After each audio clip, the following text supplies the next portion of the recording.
and welcome to the Psych and Business Podcast, where we highlight the integration of psychology and psychological principles into the world of business and organizations. I am your host, Dr. Ernest Wayde. We talked a few episodes ago about active listening, and today I want to talk about the other side of that, which is verbal communication. Now, when we talk about communication, we normally don't talk about active listening, and so that's why we spent some time talking about active listening. But really, it's really hard to separate the two.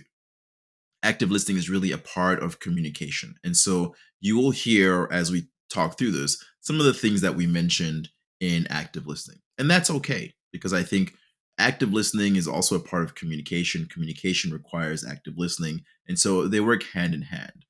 But before we dive into some of those behaviors, I think it's important that we acknowledge the four major classical, if you would, communication styles. So the first one is passive, which is really when someone is overly agreeable, someone sometimes is quiet and sometimes may seem indifferent. The next one is the complete opposite, which is aggressive. And these people are usually very confident and direct, but they are sometimes domineering, very loud, and they really don't listen to other people around them. Passive aggressive is a combination of the two. And typically, those people appear to be passive. So you might ask them to do something and they might agree to it, but they engage in sabotaging behaviors. For example, not doing what you've asked them to do, or talking behind your back, or leaving snide marks and comments. And then you also have the assertive behaviors, which are typically what we consider to be the best of the bunch. These people are generally direct, but try to create mutual respect in the environments in which they are working with, and really with the people that they're communicating.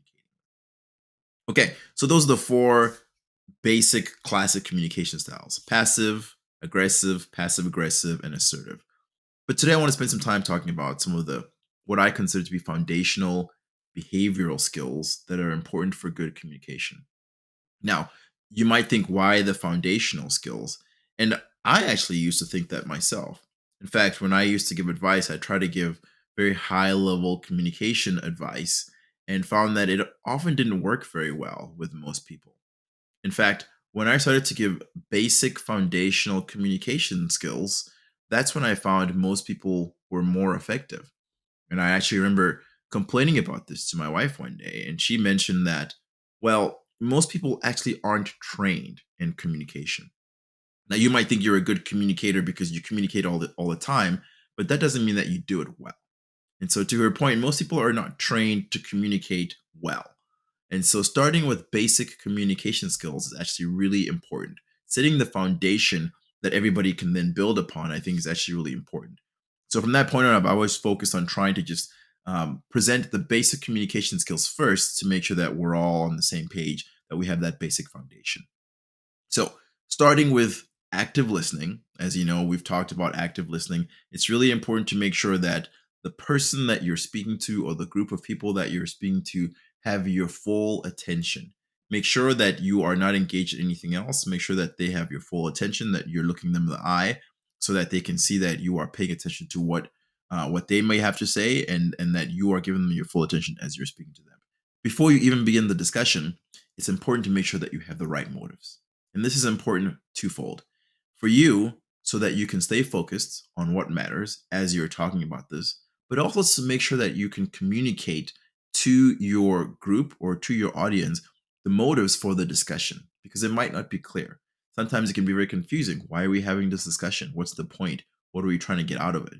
And so, if you're very clear and explicit in what the motives of the conversation is, and what the motives of the conversation are, it just puts everybody on the same footing.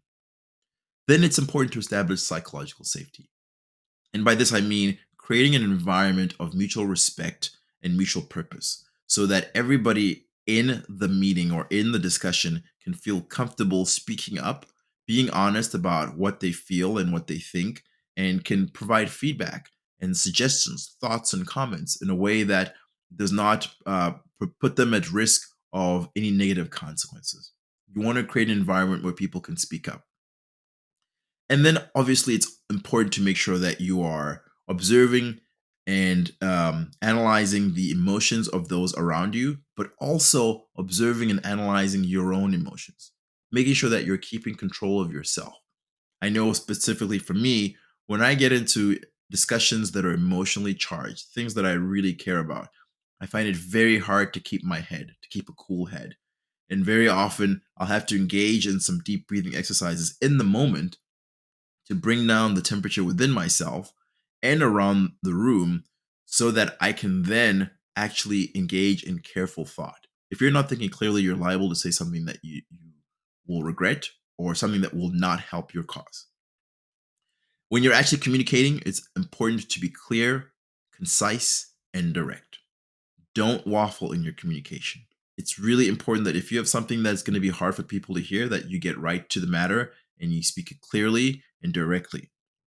Bad news doesn't get any better the longer you postpone it, and bad news doesn't sound any better when you try to wrap it in good news. It's still bad news. So be direct, be clear, and be concise, especially when it's bad news. Be mindful of your tone. Be mindful of how you're communicating and the tone that you're using. I remember when my wife and I used to talk, I would always think that I was speaking in a very cool and calm manner. And sometimes she would say, "Don't yell at me." And I would say, "I'm not yelling." And it took us a while to figure out that sometimes when I got animated, my voice would raise, but I had no intention of yelling, but she perceived it as yelling. And so it was very important for me to recognize that and for her to understand as well what was going on in those settings. So I really had to work hard at making sure that my tone remained even and steady when I got animated. The next one is to be persuasive. And this is really important when you are in a meeting and you're trying to convince people to do something. I think it's really important to use facts as much as possible, but emotions also go a long way. If you can really tap into people's emotions, it can really help you be successful in terms of influencing them and getting them to do things that you would like for them to do. I know it myself, telling stories is a good way of doing that.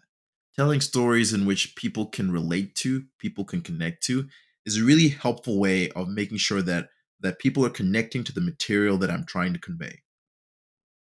The next one is really to ask for feedback. Feedback is a gift. This is a saying that I picked up in one of my previous employers, and I wholeheartedly agree with this. If you're not getting feedback from the people around you, you don't know how well you're doing, or you don't know how poorly you're doing. If you don't know how people are receiving your message, you don't know how you can make those changes, make those tweaks to make your message more impactful and more accepted. So always ask for feedback to make sure that you are giving yourself the best chance to influence the audience that you're working with. Okay, so this might seem like a lot. So let's start again with a simple one. I'm going to ask you to really look at making sure that you have the right motives when you are communicating with others.